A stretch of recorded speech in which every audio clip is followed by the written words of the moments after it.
Nisekoi Season 2, Episode 7, we are introduced to Haru Onodera, who is the little sister of Kosaki Onodera. Yeah. The only I have no problem with her character because she's exactly the same way that she is for the most part in the parts of the manga that I've seen her in.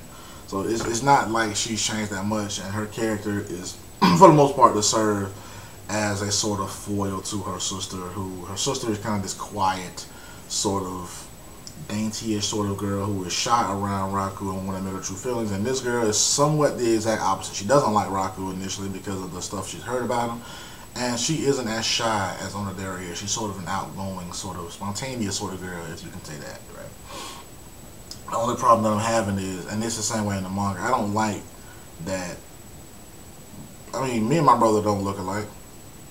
You know what I'm saying? We don't look alike. We got the same parents. I took after my pops, she took after my mom, so we just look like two different motherfuckers. You see us in the family photo, you're just like, yeah, they took after their respective parents, but they don't look alike.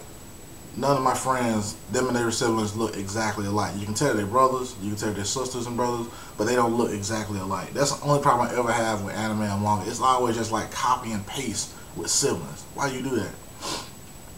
I don't understand why they just couldn't draw Haru Onodera with another fucking face. Because like, all they did was just draw her a different hairstyle. She looks exactly like, you know what I'm saying, Kosaki Onodera, but just with a different hairstyle. I don't understand. Why would you do that? Just draw another fucking face. Like, in Fullmetal Alchemist, Ed and Al, you can tell they're brothers, but they got their own fucking separate faces. They got their own separate fucking faces. They got their own separate fucking haircuts. You can tell, especially when they were older. You're just like, yeah, that's Ed, that's Al. They look similar as far as brothers is concerned, but they two different motherfuckers. So I don't understand why. I never do understand that shit. I will never understand that shit. You know what I'm saying? Naruto. In Naruto, you see the kids, you're like, what the fuck? Bolt looks exactly like Naruto. Fucking Himawari looks just like Hinata. I don't understand. I don't get it. You know, but this episode was funny as shit though. I'm not even gonna lie. I'm not even gonna lie. And this is the weird thing though. They have it in the manga too, but I just don't understand.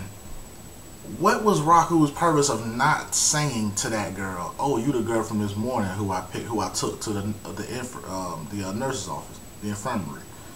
I don't understand why he didn't say that. Because if I ran into someone who had collapsed in the street, I would have been like, "Hey, are you feeling better?" She's like, "What you mean?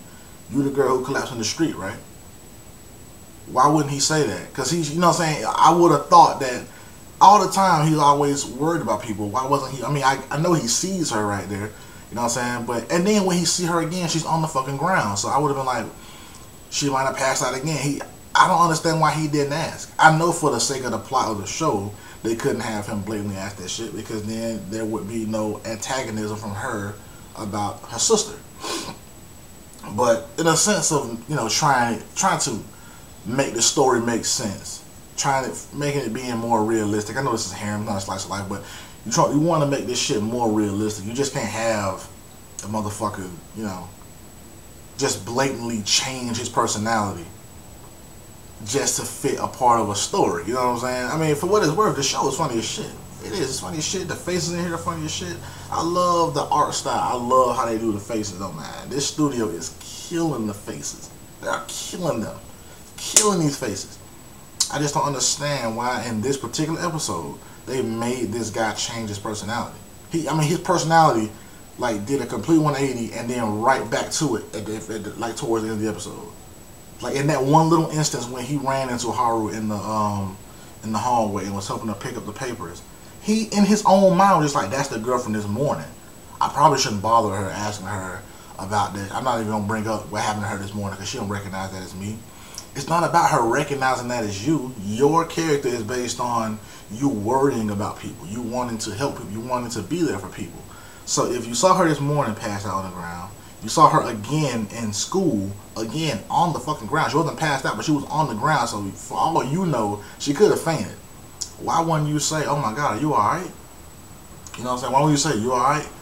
You know what I'm saying? She's like, "Yeah, I'm fine." I was just wondering if you know, had like, you know, were you anemic or you had a blood flow issue or something because you passed out this morning too. And she would have been like, "What?" You're like, "Yeah, you're the girl from this morning who passed out." So, you know what I'm saying? I don't understand why they just didn't do it with his character. That was kind of weird to me. But I love this episode though. Okay, I'm not saying that this episode was bad. I'm saying I loved it. I loved the episode. It was funny as shit. You know what I'm saying? Just like all the other episodes were funny. They're funny as shit. And she has his locket in the end. That shit was funny. How did he not notice that shit being missing this whole fucking time? Like, that locket looked like it weighs about 5 or 6 pounds. Like, how did he not notice that it was missing? That locket is like this fucking big. How did he not notice that? How did he not notice that shit was missing? But that's her quote unquote evidence to help find her prince, this prince that she's looking for, that she does not know is Raku, even though she heard him speak, and she heard Raku speak. She just doesn't know. She just doesn't know. But let me know what you guys thought about this episode. I thought it was funny as shit, you know what I'm saying? Let me know what you thought about the shit. Go back and peep.